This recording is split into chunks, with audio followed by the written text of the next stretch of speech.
Good evening, everybody, and welcome to the Diversity Center of Northeast Ohio's 68th Annual Humanitarian Award Celebration.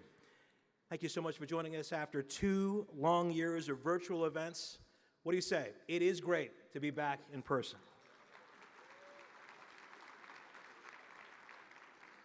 As our opening act, Peggy Zone Fisher pointed out, I'm Russ Mitchell of WKYC.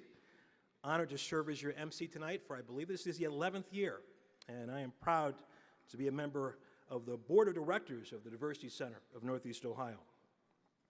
Tonight, we are honoring leaders in their efforts to create communities where all are valued and respected. Every year, the Diversity Center presents its Humanitarian Award to 2 outstanding people who have demonstrated exemplary leadership in civic, charitable, and professional organizations. Our 2022 honorees are Darrell L. McNair, President and Chief Executive Officer of MVP Group of Companies. Let's give him his first round of applause for the evening.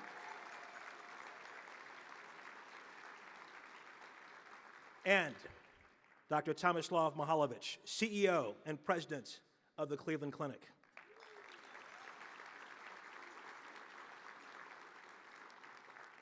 We will also present awards to an outstanding educator and a student championing diversity and inclusion in education, and we'll present the outstanding Lead Diversity Alumni Award. A special thanks to our honorary celebration co-chairs, Mayor Justin Bibb. Hello, Mayor. Milton and Tamar Maltz.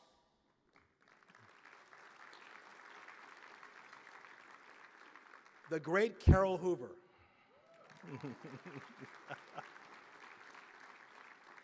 And the great Fred Nance. Also want to thank our board celebration committee led by co-chairs Jill Hennessy and Rob Soroka. Yes. Tonight's theme is Teach Acceptance, Build Community. Teaching acceptance is at the heart of the Diversity Center of Northeast Ohio's work. Through our school and youth programming, corporate training, consulting, and lead diversity programs, we help people learn to accept differences in others. As a result, we are changing minds, lives, and communities. Throughout the program tonight, you can support the Diversity Center of Northeast Ohio and our school and youth services through our Fund a Need program. Look at the cards on your table. They're on every table. You'll find details and instructions. Fund a Need will be active throughout this event. Now, I'd like to invite a true legend and someone who is inspiring to all of us here to deliver the invocation, Reverend Dr. Otis Moss.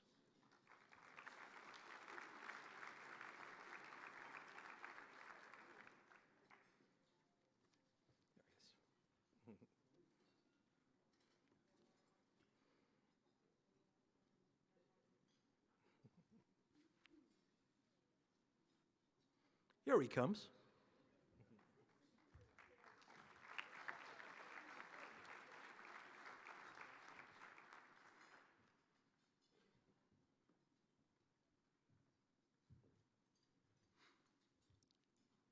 Let us pray. Eternal God, in whom we live, move, and have our being, we thank you for this gathering, for this occasion, and for the blessings of diversity and those who are committed thereto and giving leadership therein. We thank you for all of the historic things accomplished under this commitment. We praise your name for the past honorees and the years of leadership that made a difference in our lives, past, present, and future. We give you thanks for tonight's honorees. for their work, their love, their labor, their accomplishments, and the doors opened by them for others. We thank you for this gathering.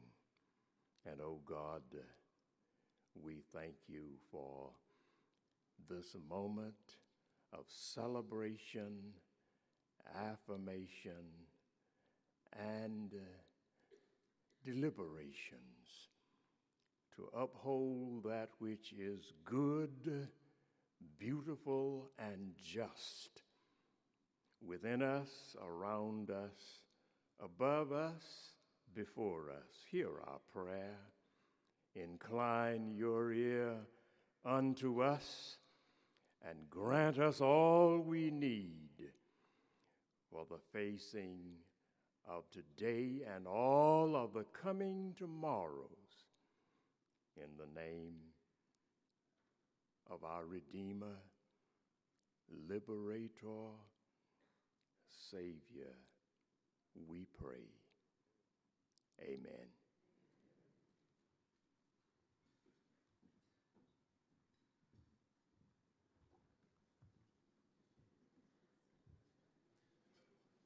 Thank you, Reverend Dr. Moss.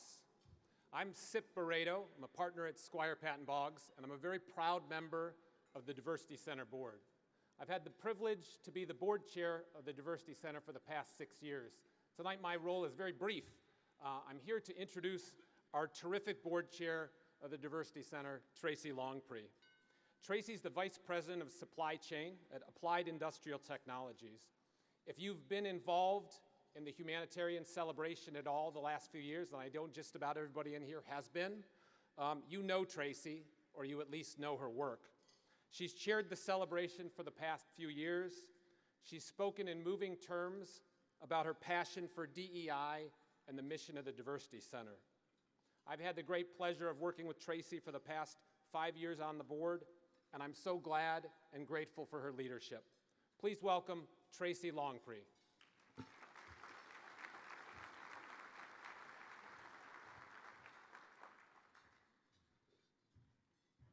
Wow, thank you, Sip, for that heartfelt introduction. More importantly, I want to thank Sip for his board leadership over the past 6 years. I cannot begin to express my gratitude for your time, your talent, your passion, and your dedication to this organization. Sip has been instrumental in leading the Diversity Center through some challenging times over the past few years, resulting in the center's continued growth and success. And personally, Sip, I appreciate your guidance and your friendship as I take the baton and lead this exceptional board, which thankfully still includes Sip, and continue the impact that the Diversity Center has in this community. So why is the Diversity Center's work so important? So let's think about a few recent events. 10 killed, 3 wounded as a 19-year-old white man sought to kill as many black people as possible in a Buffalo supermarket. 5 killed and 17 injured as a 22-year-old man opened fire in a gay nightclub in Colorado Springs. Celebrity figure Kanye West, I don't know, I think he goes by Ye or Ye now, voices his love for Nazis, followed by an ex-president dining with West and white supremacist Nick Fuentes. These are just 3 examples, recent examples, why the Diversity Center is critical. Teaching acceptance in our schools to combat hate leads to more inclusive, unified, and stronger communities. Now, I was introduced to the mission of the Diversity Center 5 years ago, actually at this very event. And a student joined our table and talked about how the programming offered by the Diversity Center at his school really helped him develop into a strong student advocate and leader. He indicated that recognizing and overcoming personal bias, which we all have, is an important process when trying to be a tolerant an open-minded person. After talking to this impressive student, many of you have students sitting at your table today, I knew that the Diversity Center was an organization I had to engage in and support. So I continue to be impressed with the exceptional staff and programming offered by the Diversity Center. Since we cannot simply pass a law to get rid of racism, we have to be persistent at recognizing and removing intolerance in our culture.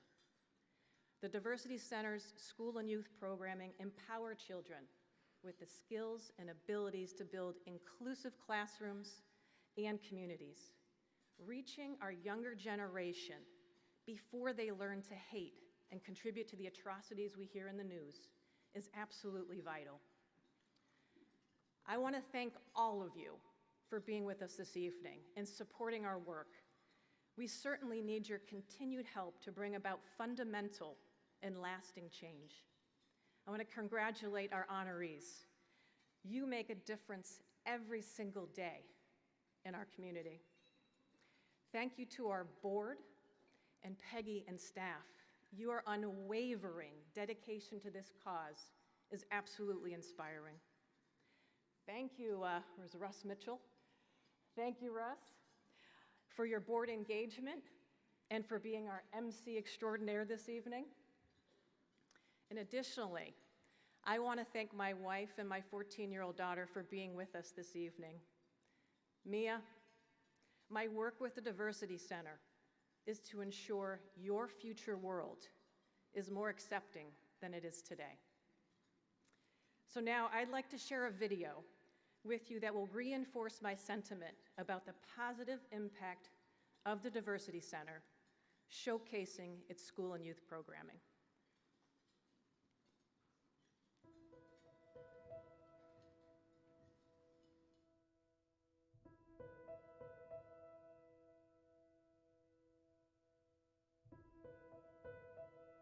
I am biracial. I've been around predominantly white neighborhoods my entire life. My brother, he's more visibly mixed. He's been dealing with a lot of bullying since elementary school. He just felt hopeless. He didn't know what to do. I mean, him and his identity, he couldn't change that. I'm from a very ethnic background. I'm Muslim, I'm Palestinian. We have very ethnic foods, and my mom packed my lunch for me. My mom packed mojilla. It's a type of dish with spinach and rice, and they were unused to it before. They didn't know what it was. They're like, ew, what is that? And it really made me feel in a sad place. When I first put on my hijab, it was weird to see how other people reacted and how people were ignorant about it. I've gotten bullied a large amount of my life for how I look. I've gotten picked on for being either too feminine or not being masculine enough, not being able to live in the stereotypes that people wanted me to. When I was in 4th grade, I went to a Catholic school, and I was the only black girl there. So I didn't really fit in. I didn't understand why I didn't fit in. They treated me different.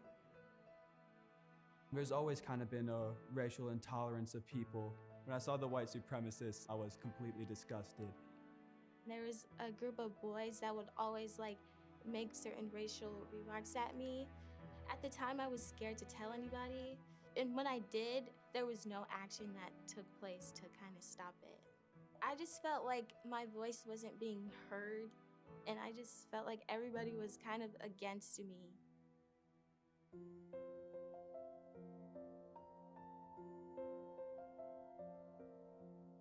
The biggest solution I've learned is the power of communication. By actually talking to someone and seeing where there are gaps in our school, our community, our society, we are able to come together and fix that.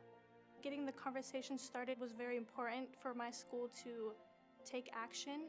It's important that everybody has what they need to be able to flourish and grow in their communities.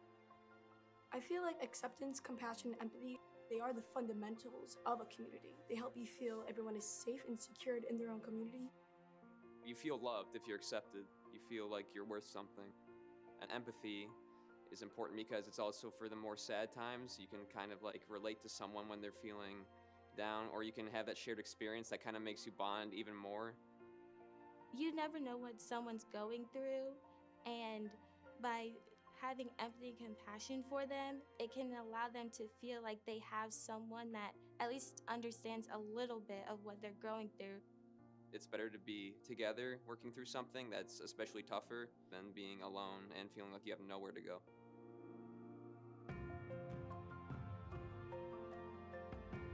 When everyone feels valued and respected, they feel safe, they feel connected, and their voice matters, and that they are an important part of our community and our school community. This generation is the change, and by acknowledging how powerful our voice is and the amount of difference we can make is super important. Seeing the students' voice grow and their ability to educate the adults in the building has been a really cool experience. That student voice is so important because it propels us for our future. And when students stop and say things aren't right and we need to do something different, it propels our future because they're going to be our next leaders. Being involved in JEDI and the DCNEO has kind of made me shed light on the problems with our school, and I feel like we know how to tackle those problems now in a better way. I absolutely believe these programs are helping because a lot of things have changed, and without these programs, I wouldn't be as educated as I am today. It's making a dedicated and conscious effort to making sure everyone feels respected and engaged, and most importantly, represented. It gives us the new experience. It gives us a chance, an opportunity to work with others to help a community come together. The future is bright. I really do believe that with all of my heart. I see that students are really eager to make positive changes. Teach acceptance, foster empathy. Teach acceptance, support diversity. Teach acceptance, create safer classrooms. Teach acceptance, empower future leaders.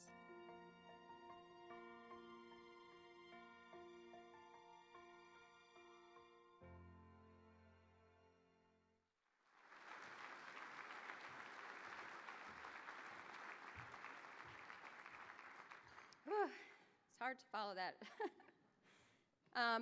So good evening, everyone. I'm Azadeh Hardiman. I am the business leader for Level 20, which is part of Progressive Insurance. And for several years now, I have proudly served on the board of directors for the Diversity Center. I'm also a graduate of our Lead Diversity program, which is phenomenal as well. And I'm really proud to support an organization whose mission is to eliminate bias, bigotry, and racism.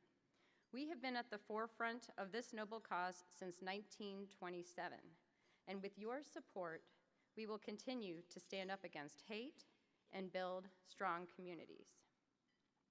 There was so much in that video that I related to, and I hope that you did too.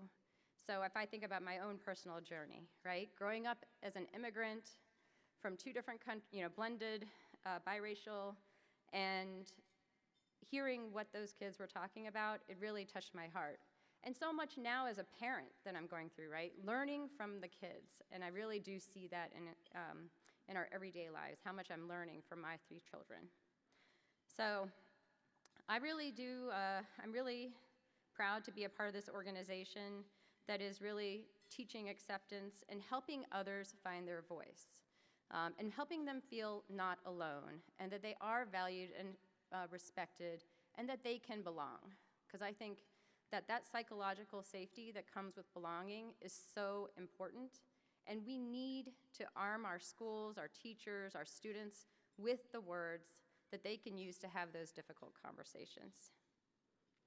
Through our school and youth programming, corporate training, consulting, and lead diversity programs, we help people learn to accept differences in others, and as a result, we are changing minds, lives, and communities. This evening, our student ambassadors will be in the room. Please take some time to talk to them. They will talk to you about the impact of our work and how your support is making a difference. The student ambassadors have participated in our programs, and as a result, they are equipped with the skills to embrace differences and become change agents in their schools and communities. We come together tonight to celebrate diversity and those who contribute remarkably to Northeast Ohio. Daryl McNair and Dr. Mihaljevich are leaders in teaching acceptance and building communities. But this is also our primary fundraiser for the Diversity Center's school and youth programs. Now more than ever, your support is needed to stand up against pervasive threats in our community. Please join us by donating tonight. So I'm going to ask you all, because I know you put your phones away to be respectful, but now I want you to take them all out. So take out your phones. I got mine out. One of the things that I would love for you to be able to do is take out your phones and text diversity to 345345. It's on the screen over there. So that will give you a link to make a donation to the organization to support our really amazing programs. I also want you to use your phone to take a picture with somebody sitting next to you or with others at the table sometime this evening to really remember why we all showed up tonight, to be here in support of this really important cause. So if you haven't picked your phone up, it's okay. I'll take a second to let you pull it out. Pull out your phones and text diversity to 345345. We have a $10,000 goal tonight, and you really can help us meet that goal. Any amount is appreciated and goes a long way to directly support the Diversity Center of Northeast Ohio and our youth programs. We have a spectrum of giving opportunities that will show up when you text diversity to 345345. It'll give you a link that when you click into it, you'll see lots of different options. But let me tell you about a few of them. A $1,000 donation will support an educator program. This program empowers teachers to create classrooms where all students are connected, respected, and valued. $250 supports one Real Talk student session. These facilitated virtual dialogue meetups help high school students learn about diversity, equity, and inclusion in a supportive environment. Ultimately, the session allows the students to explore ways to positively change their school and community environments. We really, really need this. $100 provides supplies for one Diversity Through the Arts workshop. Art is a powerful tool for learning and expression. These workshops integrate music, visual, and English language arts to explore inclusiveness, race relations, and communication skills. Teach acceptance, understand differences. Teach acceptance, enable inclusion. Teach acceptance, and build community. So take out your phones if you haven't done it yet, and text diversity to 345345, and we'll leave that out throughout the night so you have that in case you need it. But I really do, once again, really want to thank you all for showing up, because showing up is really always the first step to showing your support for this really important cause. And I hope that you have a great time tonight. Again, take a selfie with a friend, new friend, to commemorate the evening, and thank you again for being here.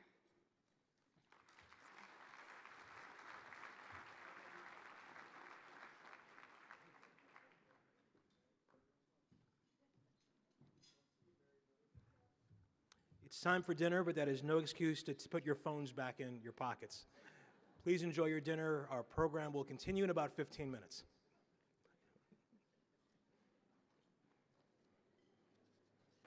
As I said earlier, teaching acceptance is at the heart of the Diversity Center of Northeast Ohio's work.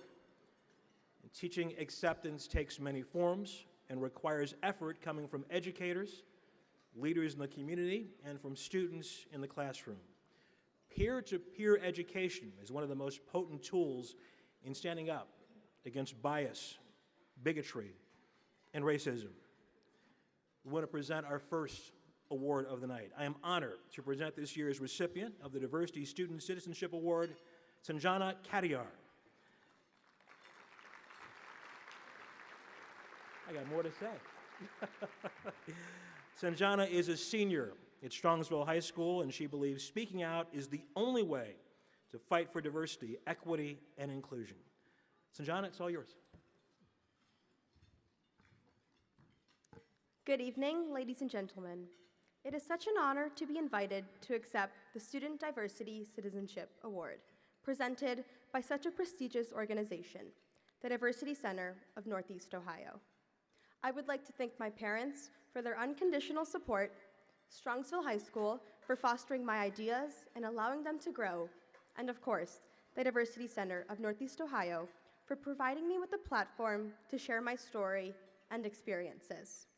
I am grateful for this opportunity to enact change within my school community and show new perspectives. Providing an opportunity to educate and engage in open dialogue is key to inspiring a new generation of free thinkers. Teaching acceptance makes it possible to empower young adults, equip us with necessary skills, enable us to demand equality, and ensure inclusion. Thank you, and have a wonderful rest of your evening.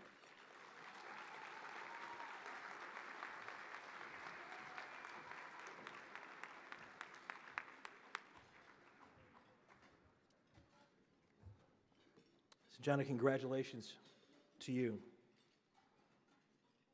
Teachers are often powerful advocates for their students. Marginalized students can gain community in a classroom skillfully run by an educator who works to create a safe and welcoming learning environment.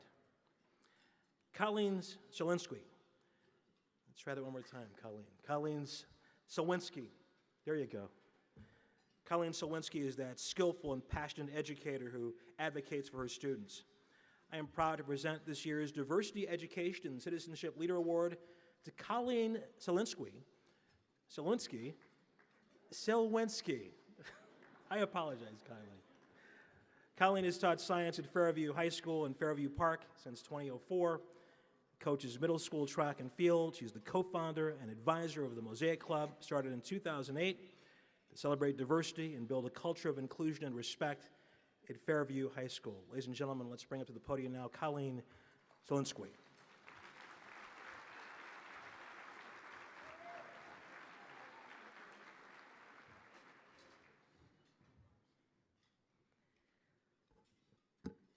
Thank you to the Diversity Center of Northeast Ohio for the work that you do and for this amazing and humbling honor.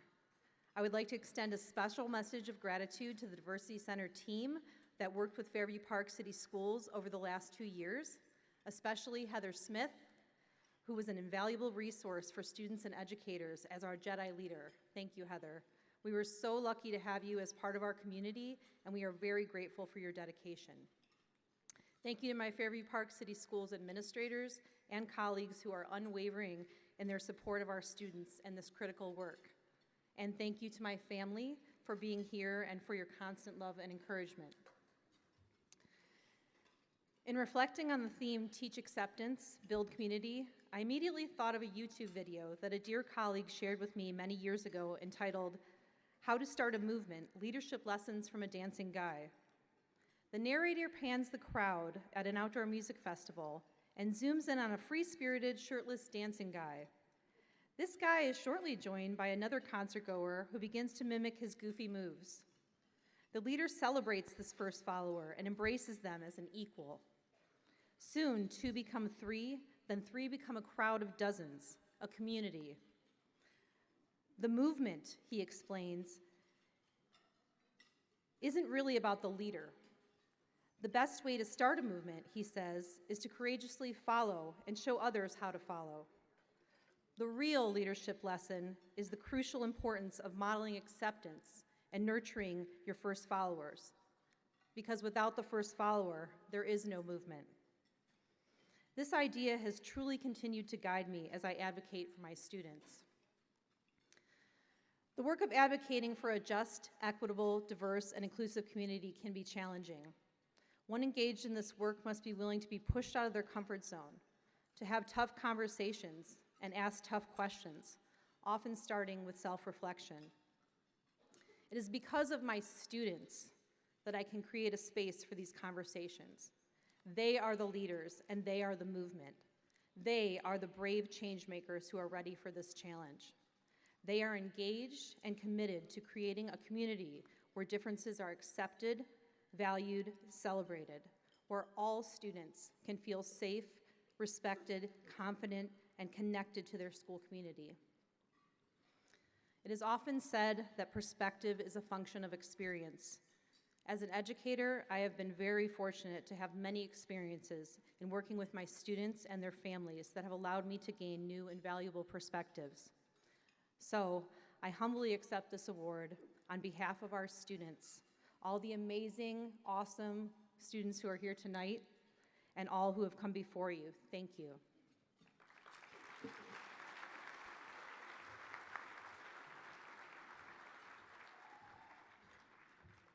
Colleen, congratulations to you. Lead Diversity is the Diversity Center of Northeast Ohio's premier professional development program. This program trains workplace leaders to be aware of inequities and discrimination and teaches them tools to address these issues and develop inclusive workplaces where we all feel connected, respected, and valued. As you can read in your program, tonight's recipient of the Lead Diversity Outstanding Alumni Award has done a magnificent job of using her training since graduation from the program back in 2018. In fact, our recipient, Carla Chapman, appreciated this program's power so much that she was instrumental in developing a Lead Diversity Akron Educators Edition. The Educators Edition began in over 2 years, 2021 and 2022, enabling Akron teachers and support staff to participate in growing these skills. And I'm pleased to introduce the 2022 Lead Diversity Outstanding Alumni Award recipient, Carla L. Chapman, Chief Diversity Officer for the Akron Public Schools. Carla.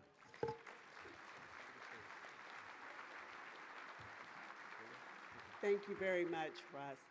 What an awesome, wonderful room this evening. Give yourselves a round of applause.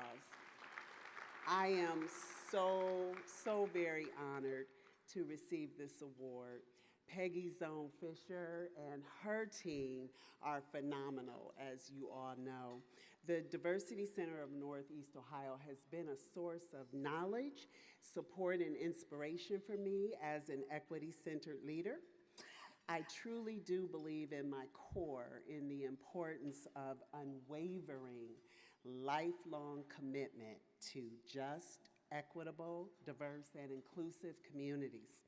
And that includes our schools, our classrooms, and all of the spaces that we enjoy, the places that we go, our workplaces, our jobs, our professions, those that we encounter throughout our lives. When we support the Diversity Center of Northeast Ohio, we are supporting the work of community building for ourselves, our youth, and our future. So I would hope that all of you would take something from this evening and carry it forward, pay it forward in some way that offers an opportunity for others to be a part of a movement, to be a part of the work of justice and liberation in our society. So thank you very much. Appreciate it.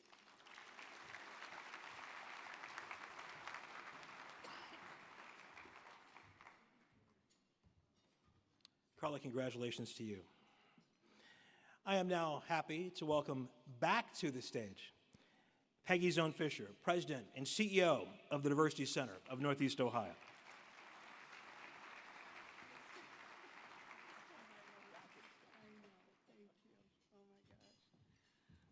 Wow.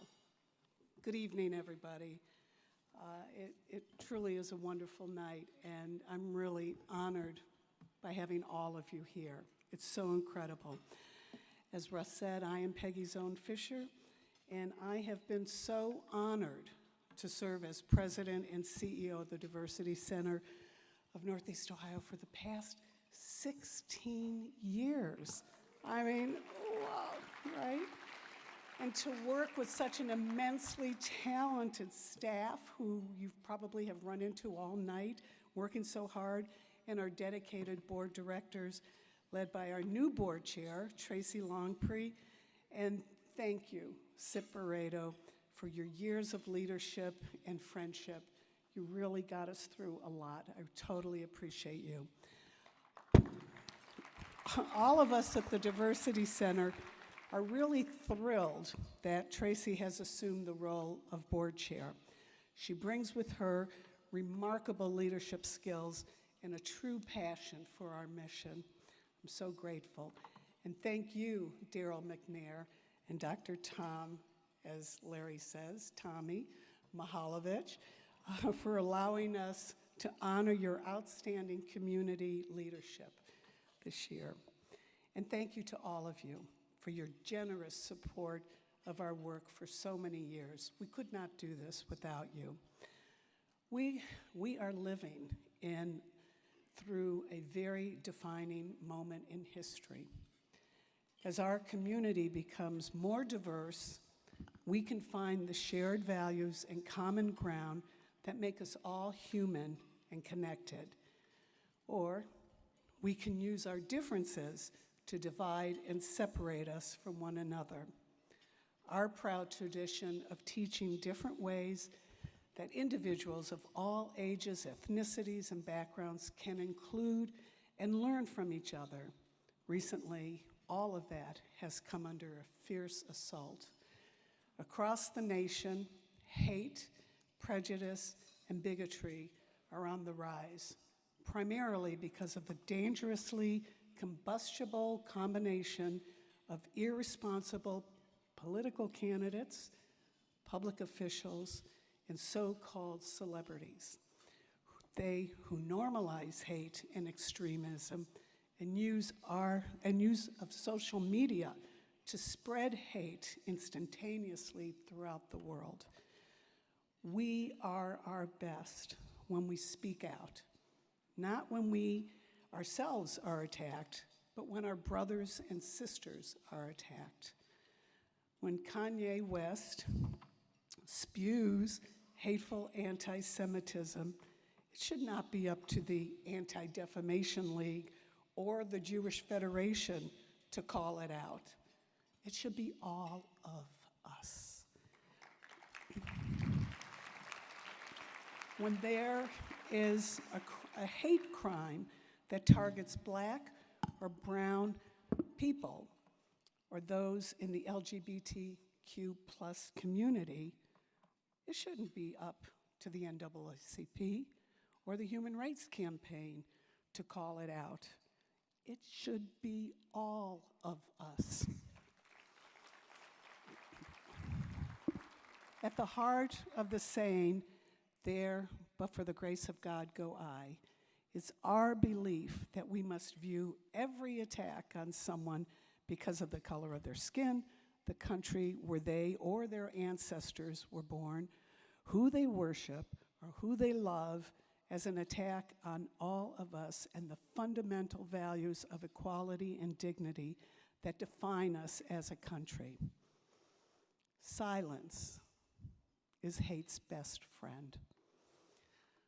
To paraphrase John Stuart Mill, the only thing necessary for the triumph of evil is for good men and women to do nothing. So with your support tonight, and always, many of you, we at the Diversity Center are doing something every day. We believe and teach skills for respecting political, religious, and other beliefs and practices of others, and for navigating conflict around these subjects. We believe in bringing people of different faiths, color, ethnicity, and thought together to find common ground and common values. 59 years ago, President John F. Kennedy described going to the moon this way. He said, "We choose these things not because they are easy, but because they are hard."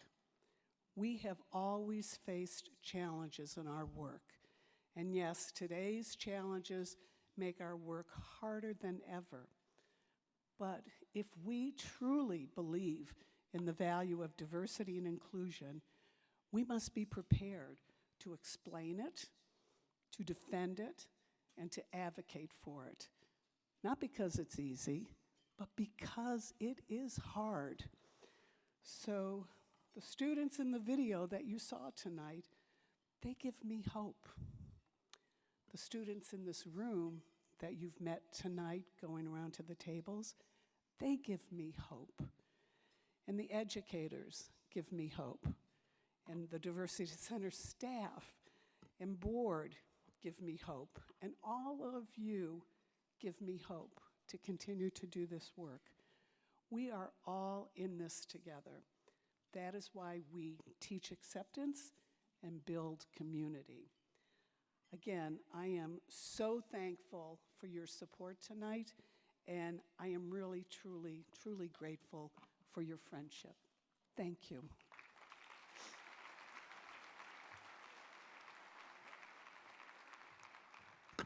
Thank you. I guess I'm doing the next thing. Okay, I'm back. Okay, thank you. I just follow directions. Okay, so now I have the pleasure of introducing a very good friend of mine. Our first presenter is Teresa Metcalf Beasley. She's the chair of public law at McDonald Hopkins. Among her many accolades, there are many. Teresa has been selected for inclusion in the Ohio Supreme Lawyers' Best Lawyers in America. She was inducted into Cleveland State University College of Law Hall of Fame in 2018 and was named Alumni of the Year in 2019. I know that dean, by the way. Where's Teresa? I do know the dean at that law school. These are just a few of Teresa's many accomplishments. So please welcome Teresa Metcalf Beasley, my friend.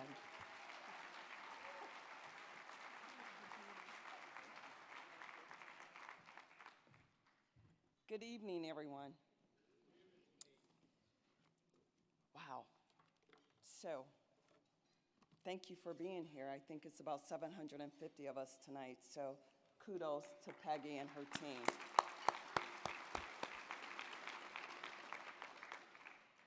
So I am truly humbled and honored as I ask you to join me in celebrating Mr. Darrell L. McNair, being honored by the Diversity Center of Northeast Ohio's 68th Annual Humanitarian Award. To describe Darrell in a few words, Darrell is simply a good human being. He practices what he preaches, being a good human being. In order to effectuate change, we as individuals must unselfishly give back without hesitation and expectations, and that is Darrell. He is an accomplished businessman, but more importantly, he is a compassionate, empathetic, driven, and giving human being, driven to ensure that others are successful. This is what some of you may not know about Darrell. And for those of us blessed to know Darrell, I did have D, we do know that it's not about him, but rather it's about the success of others. Darrell will step in the most unconventional situations, meaning those that aren't easy, and roles to make a difference, and for that we are grateful. Darrell and I first met as members of Leadership Cleveland's 2007 class, the best class ever. Darrell is the CEO president of MVP Group of Companies. And I say, look out, Dan Gilbert. Darrell McNair has a group of companies as well. You can read more about Darrell's professional accomplishments in the program. I would like to take this opportunity to talk about the personal side of Darrell that makes him deserving of this Humanitarian Award. Darrell is devoted. He is a man of God, a loving husband of Rana for 33 years. The proud father, that does deserve a round of applause. The proud father of Ariel and Austin, and soon-to-be daughter-in-law, Olivia, a son, a brother, an uncle, and to many of us, a friend and a mentor. He is a quiet advocate for change. We see Daryl in the community supporting and leading. What we don't see is the number of people Daryl mentors and advises behind the scenes. I am confident that there are a number of us in this very room who have reached out to Daryl for guidance. We know that Daryl has his own moral compass by which he lives and leads. Integrity, accountability, dependability, commitment, and courage. Daryl shared a story with me. As a high school coach, when one of his son's class had a project, who do you admire the most? And it was Austin's classmate who said Austin's dad. Daryl is resourceful and resilient to benefit others. Through his empathy, human compassion, and service, he advances diversity, inclusion, and belonging. Through his various board positions, such as the President's Council, Playhouse Square Foundation, Great Lakes Science Center, University Hospitals Medical Center, Kent State University, and NeoMed, just to name a few, Daryl is a strong advocate for health and education for those who do not have traditional access. Daryl is very intentional as to where he spends his time and takes seriously his board positions to effectuate change.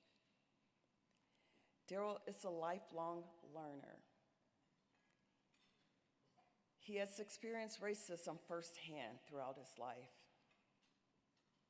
From the time his family fled Jacksonville, Florida, fearing for their lives, through his time in Portland, Illinois, and Ohio. Those experiences have made Daryl the individual he is today.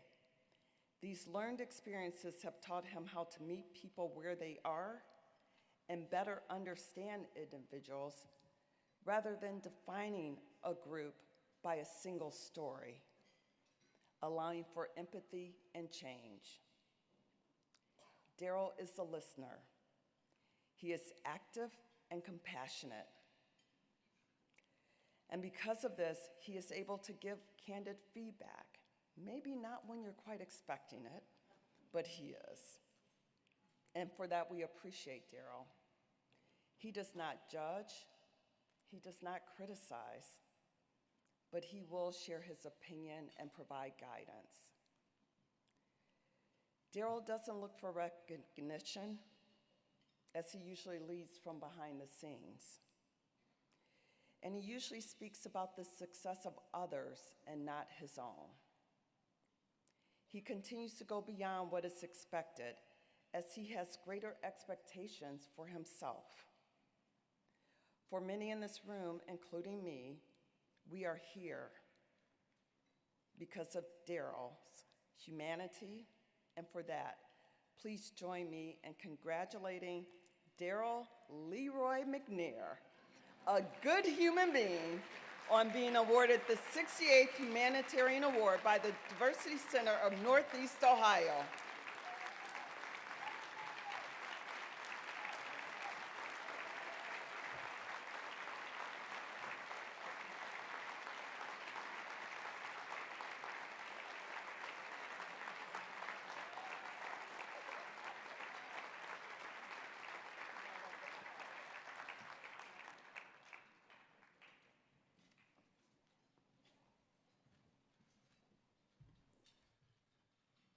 Whew.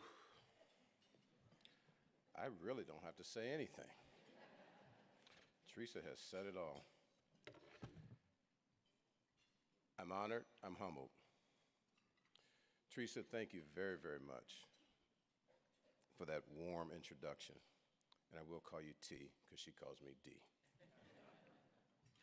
I want to thank God for his presence in my life. for without him, I wouldn't be here today. I'd like to thank my family in attendance this evening here.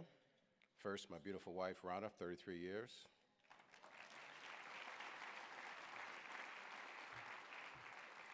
I'd like to thank my daughter, Ariel, in Austin, and Austin's fiancée, Olivia. Thank you for being here. About a year ago today, to this day, my mother passed away. So I'm a little bit saddened that she's not here to celebrate with me this evening. But I am honored and blessed that my father is here, Clarence McNair. Dad, thank you for being here tonight. My MVP team, that's my family away from home. Thank you. Thank you for allowing me to do what I do. My co-chairs, Milton Tamara Maltz. I will say more about them in a few, but you can't say enough about what Milton Tamara. My other co-chair, Mayor Justin Bibb. Let's give him a round of applause. He's probably got the toughest job out of anybody in this room here tonight. And it's incumbent upon us as committed citizens of this community that we embrace him, we embrace his vision, and support him. He won't make every decision right, but I can guarantee you every decision that he is making is with the intent of improving the lives of the citizens of this, not only this city of Cleveland, Ohio, but the community of Northeast Ohio. Mayor, we applaud you. Host committee, I thank you.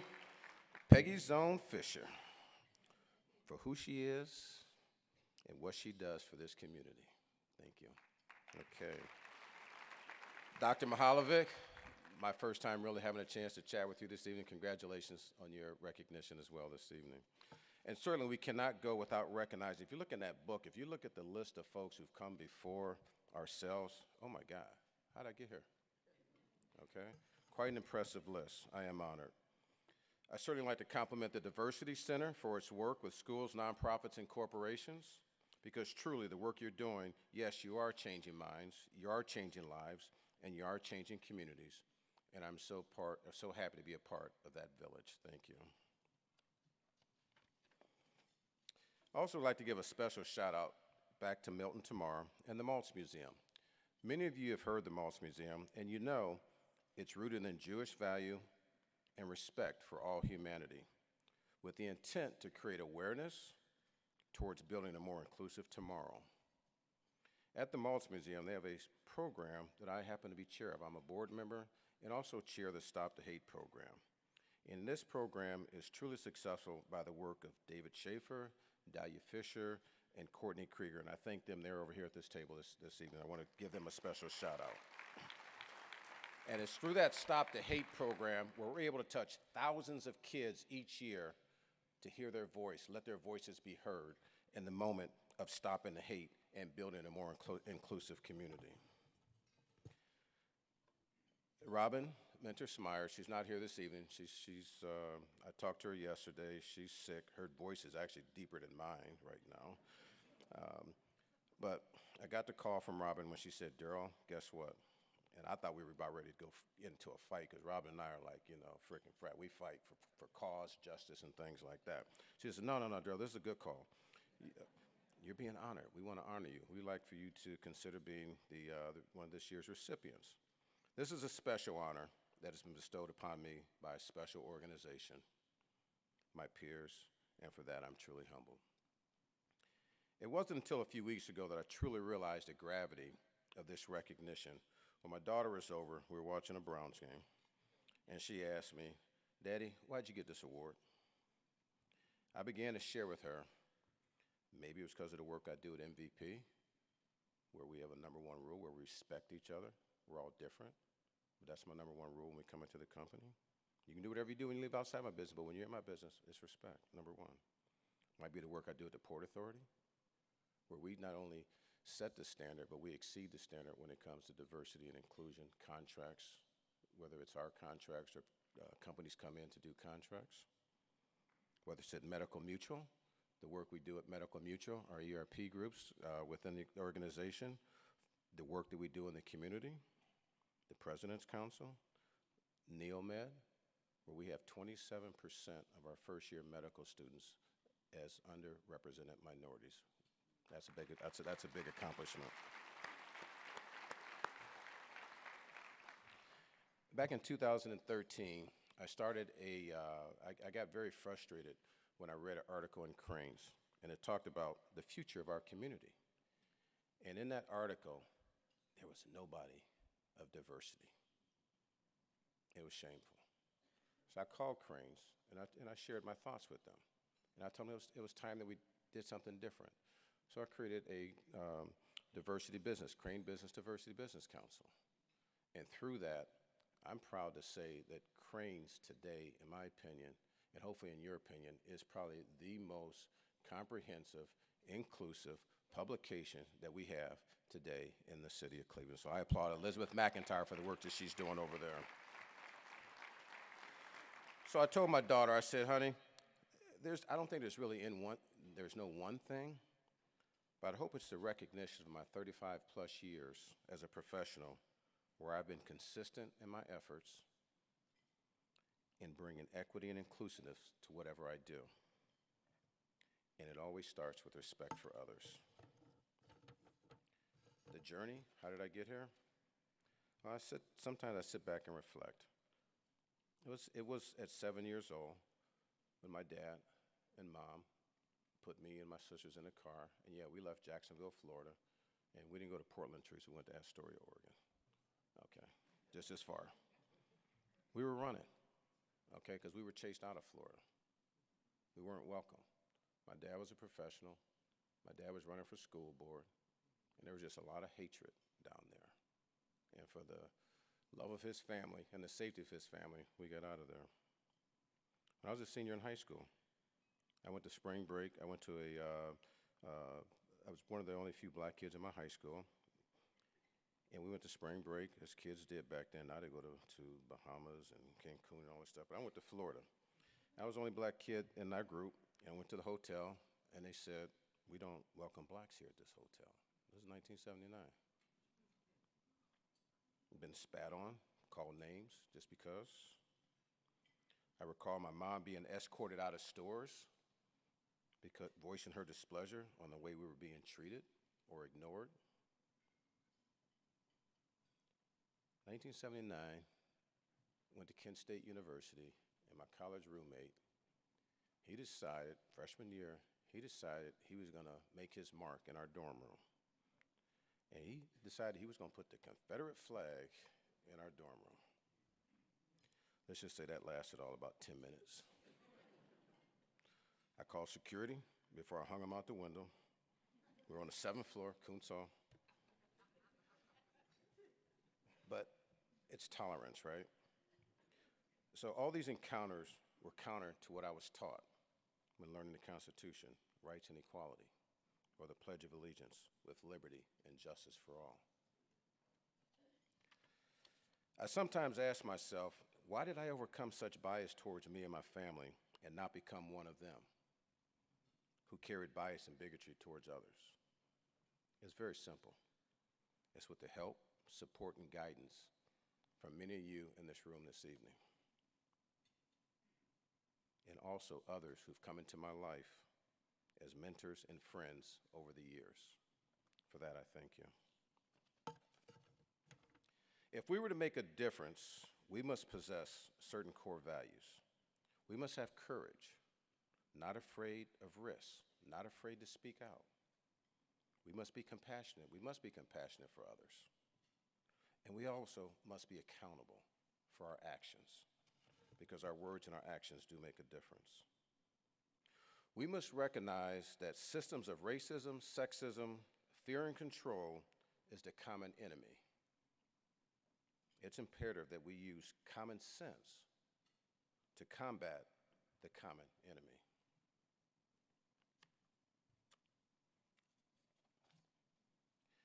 Sometimes you get asked, how do you explain diversity? I explain it like this. God made us all different for a reason. And it's for this reason we must celebrate our differences to make a difference and not crucify, discriminate against others for not looking, talking, or thinking like us. How will I continue to engage and hope that others will join me in this journey. Not only accepting and embracing differences in others, acknowledging and accepting that diversity strengthens us, but calling a foul when a foul has occurred, even if that foul is on yourself. Understanding that your silence is a signal of acceptance. Being a voice for others when their voice cannot be heard. I'm committed to the work addressing the reality and consequences of non-equitable, non-inclusive communities with the goal of improving education, wealth, poverty, health disparities, or mortality, workforce, employment, underemployment. We all know blacks have a 50%, double the national average of unemployment. The challenge is we must do better. We have to do better. What can we do? We can stand for the positive. A person who stands for nothing bends for anything. We must respect others. Treat others as you would want them to treat you. Support organizations like the Diversity Center or your own organizations as they pursue this equitable and inclusive journey. What keeps me up at night? The extremisms that have captivated our society, the extreme right, the extreme left. You know, I get up in the morning and, you turn on the news and, if it bleeds, it leads, right? Well, I watch Spectrum News because it's uplifting, because it talks about our community. It gives me hope, it gives me courage to know that there are good people and there are good stories out there for us. This extremism poses an existential threat to humanity and civility. The abuse of social media. How easy is it to hide behind a screen and a keyboard? Talk about hate crimes. 600 reported hate crimes in America so far this year. That was last week, because that's when I put this together. Probably more than that now. Mind you, there's only 365 days in a year. What motivates me to be a champion of diversity, equity, and inclusion? It's leading by example. Over 50% of my workers are minority, and over 70% are minority and female.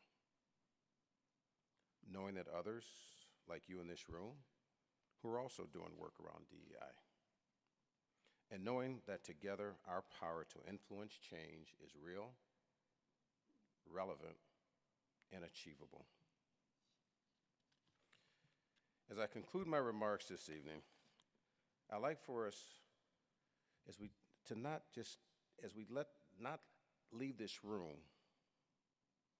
be the last time we talk about DEI. Our journey doesn't end here.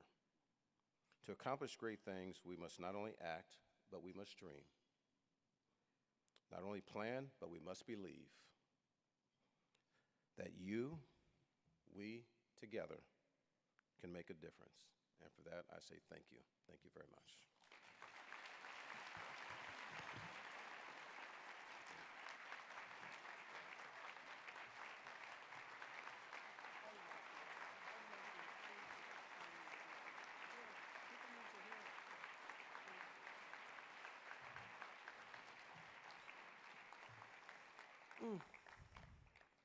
I love Daryl McNair. Right? And Mayor Bibb, I do have to say this, and Mayor Justin Bibb, first of all, you all saw the student ambassadors tonight walking around. I am so proud to say that Mayor Bibb was one of our student ambassadors many years ago.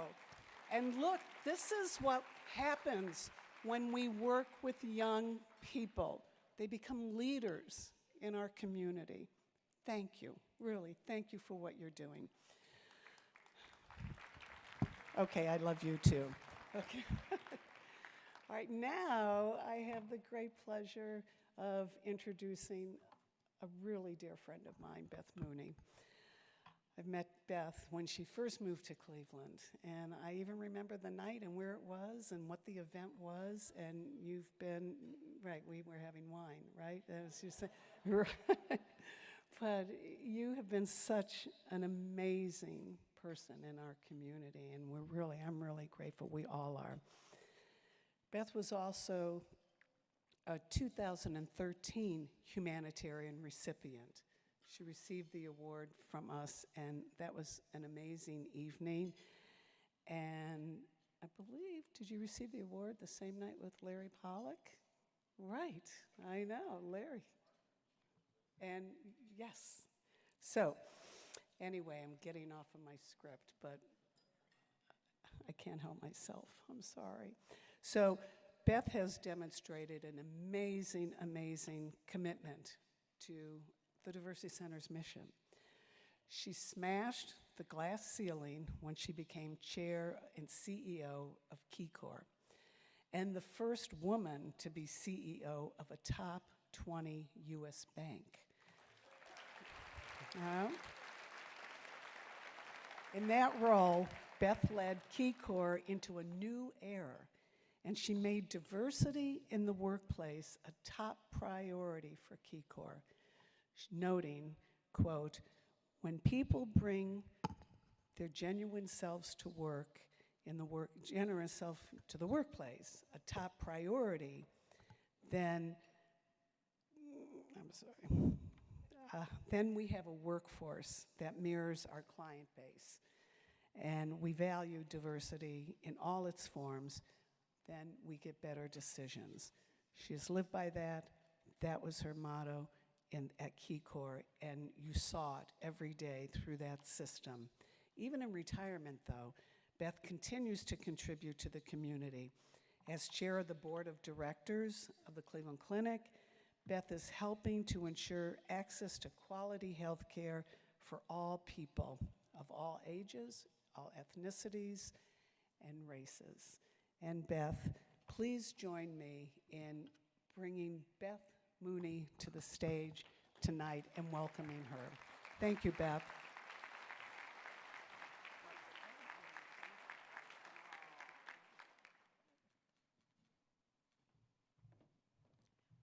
Thank you, Peggy. I think I'm going to echo Daryl. I think I just should sit down. But I am here to do something important. But before I do, I just want to echo my thanks to Peggy for her amazing leadership in this community of this great organization. 16 years, and indeed, I've been in Cleveland now 15 years, so I was newly here and you were newly in this role, and it was a special night to meet someone whose passion can make a difference and lift a community up. You know those people when you meet them and you treasure them, so thank you, Peggy. But I'm here tonight to introduce Dr. Tom Mihailovich, who is the CEO and the Morton L. Mandel Chairholder of the Cleveland Clinic. He has an interesting life journey that brings him to this honor tonight. Tom was born in Croatia and graduated from medical school there. But shortly after graduation, he was forced to leave to pursue his career and his dream to become a cardiac surgeon as the war in Croatia interrupted his path. That path would take him to Switzerland, to Boston, and to the Cleveland Clinic in 2004. Along the way, he went to medical school 2 times. Not for remedial purposes, but that's what it took to be able to practice outside of Croatia. He's lived in 5 countries and speaks 3 different languages. A path. Paths are always interesting things because they take you places. And as in many ways, they lead you to where you're supposed to be, and in their finest, they arguably take you where you are destined to be. So with hard work, determination, personal excellence, and leadership skills and values, he ultimately had the opportunity to become our CEO of the Cleveland Clinic in 2018. And as a 2022 Humanitarian Award recipient, as we were walking in tonight, he's like, "This is a big event." Yes, it is. And by the way, I love seeing everybody here. It's just been too long. But as an award recipient tonight, what really stands out is he is a physician leader that can shape the future of healthcare, equitable access, outcomes, the number of lives we serve, the corners we reach into to lift people up. Food is health, all these different things that you can do as a leader in the healthcare at arguably one of the most preeminent healthcare systems in the US and indeed in the world. And to do so by staying and being grounded by a deep and personal true north and an unwavering commitment to mission, vision, and values. So let me tell you just a little bit about that. He's organized the clinic around 4 what he calls care priorities. Care for our patients, to be the very best place for care anywhere. Care for our caregivers, to be the best place to work in healthcare. Care for our organization, and care for our community. He is a champion of diversity, equity, and inclusion, and the clinic is a founding member of the 110 Coalition to hire Black and diverse talent into family-sustaining jobs, and the clinic annually hires some 1,500 people from our Cleveland community. He is focused on our community impact and priorities where we can really make a difference in the lives of Northeast Ohio, and he lists them as the opioid crisis, mental health, lead poisoning, and supporting the Lead Safe Coalition of Cleveland, infant and maternal mortality, and food insecurity. We do this both with our financial resources and with our caregivers, because as in all things, it's time and treasure that at the end of the day truly ends up making a difference. And indeed, we had a community impact of $1.4 billion in Northeast Ohio in 2021. And during the pandemic, the most difficult and frightening period of time, we partnered with all our healthcare systems in Ohio. We developed testing, we developed protocols to keep people safe, and we made sure they were vaccinated. And the clinic treated 25% of all the COVID patients in the state of Ohio. He is warm.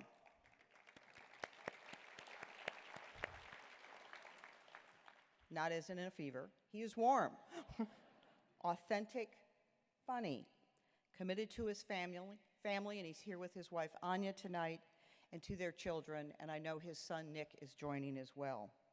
So it is my pride and my privilege on behalf of the board and the trustees of the Cleveland Clinic, our 77,000 caregivers, our 10.6 million patients that we served, and to introduce and congratulate a most deserving recipient tonight, Dr. Tom Mihailovich, for the Humanitarian Award.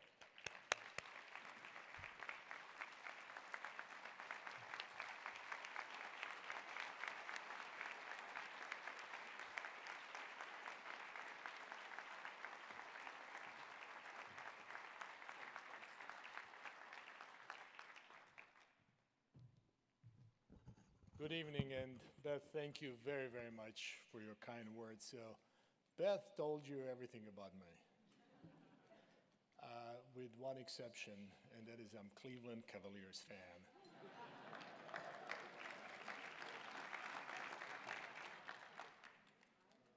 You gotta make it. I'm looking at Justin here, and he knows what I'm talking about.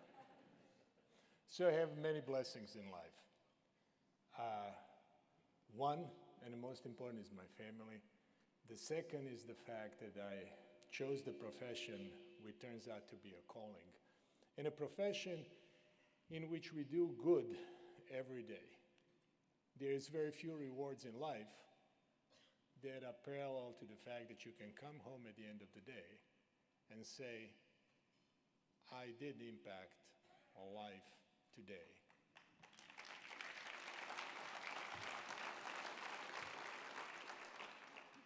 There is another blessing, and that is that I have a true privilege to work at a Cleveland clinic and to live in the city of Cleveland. And for that, I'm forever grateful. This is a city that has embraced me when I came here 20 years ago. This is an organization that have embraced me beyond my wildest imagination.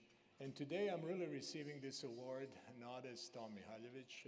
I'm receiving this award as one of 76,000 caregivers of Cleveland Clinic around the world.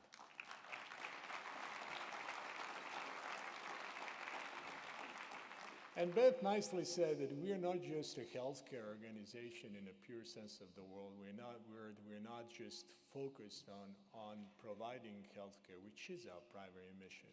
But contemporary healthcare have very many facets. So I would just like to speak about two that matter.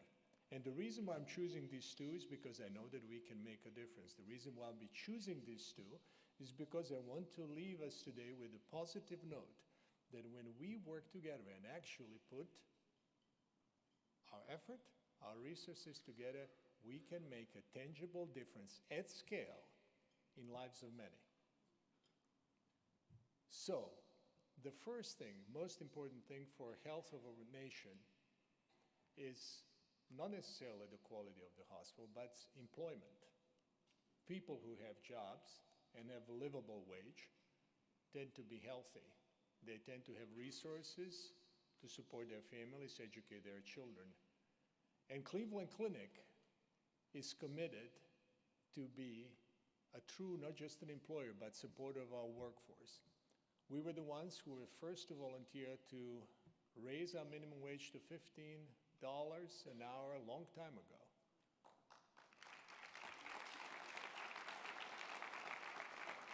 And we are the largest employer in the state of Ohio, for which we are proud.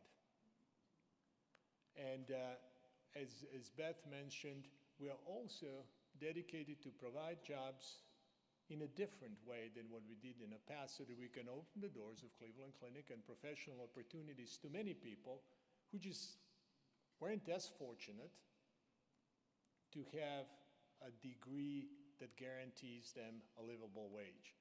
So we changed the way we hire. We're hiring people based on their skills, abilities, and aptitude. And through that, we are leading the nation as the best performing company in a 110 coalition in the United States.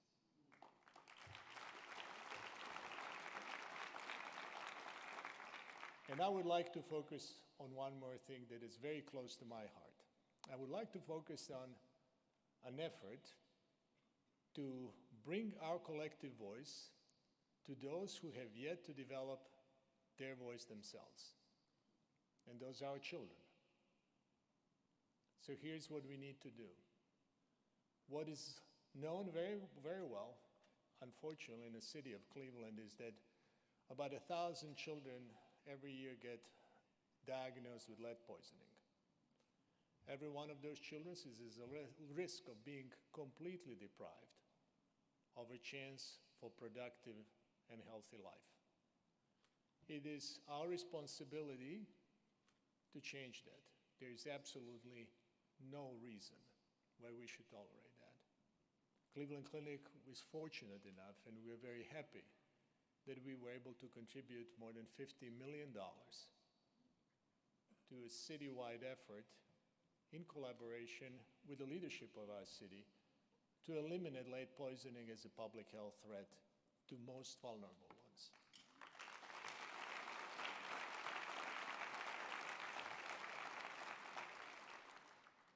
Infant mortality is 5 times higher than the national average here in our neighborhoods in Cleveland.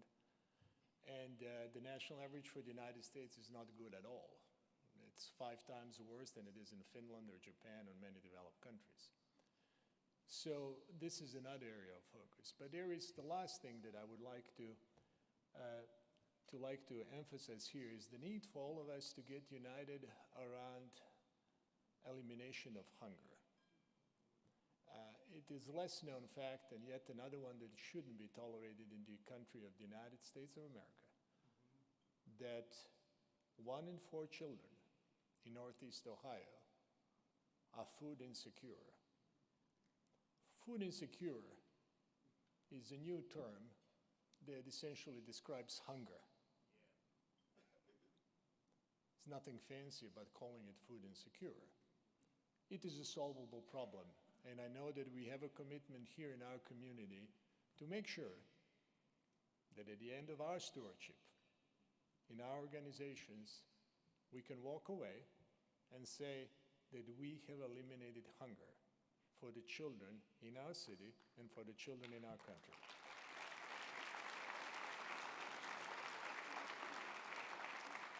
The way I think about this, there's no, to run a big company, it's not much different than running a family. What do you care for when you run a family? Food on the table, roof over your head, opportunity to educate your children and hope that they're ever going to get a job. I'm not looking, I'll tell you. Putting the food on the table, let's just focus on that for a while, should be the national priority. Putting the food on the table should be the first item on a national budget. Putting a food table on every hungry American, every child, should be our collective priority. And we know that we can do it. Look what we have done together when we came through COVID. The best organized healthcare system in any metropolitan area in the United States. Joined with our great city, we provided care for all of those in need. We mobilized, we distributed vaccines, developing a testing center where nobody knew how to do it. So there is a collective power, there is a collective wisdom, there's so much goodwill, and there is a goodwill for all. So with that, I'm humbled to receive the award on behalf of 76,000 caregivers at Cleveland Clinic. Thank you very much for the work that you do, and go Cavs. Thank you.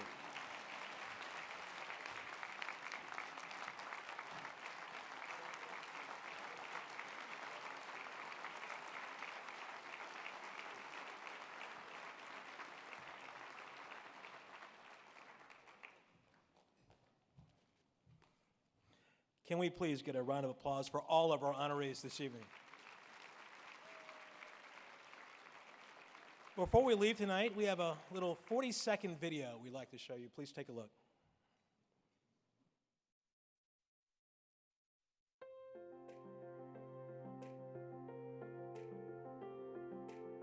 We have the power to change minds, to change lives, to change communities. Teach acceptance, enable equality. Teach acceptance, build self-esteem. Teach acceptance, create inclusive workplaces. Teach acceptance, build stronger teams. Teach acceptance, build community.